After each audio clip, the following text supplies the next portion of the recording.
It looks like there's sadly about to be one less General Hospital alum on our televisions soon, at least for now. According to the Wrap, Matt Cohen was let go from his weekend co-anchor position by Entertainment Tonight as part of a wave of cuts. He'd been with ET since 2019 after his Port Charles character Griffin Munro said farewell to the ABC censor. And while we never enjoy it when anyone loses their job, perhaps ET's loss could be General Hospital's gain if they brought Cohen back as Duke's son. The good doc left town to grieve after Kiki's death. But that was over 4 years ago now, and he seems to have finally moved on from that pain enough to date again. Someone from Port Charles, no less. This past Christmas, Ellie told Spinelli that she was seeing someone from back home, only to get a call from Mr. Griffin Munro.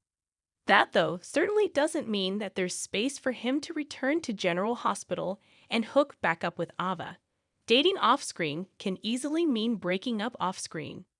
Ava's mostly had a thing for guys who are, at best, a bit morally gray, but her time with Griffin was the rare exception. Duke's son had a knack for seeing the best in people, even with someone like Ava.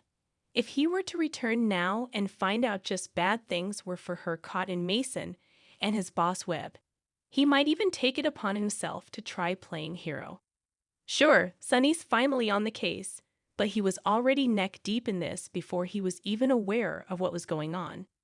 Griffin, on the other hand, is completely free and clear and could potentially help pull Ava out, which would be bad news for Austin. But hey, that's just the way these things work sometimes. He certainly hasn't done much other than drag her further and further into a trap she can't escape. What do you think?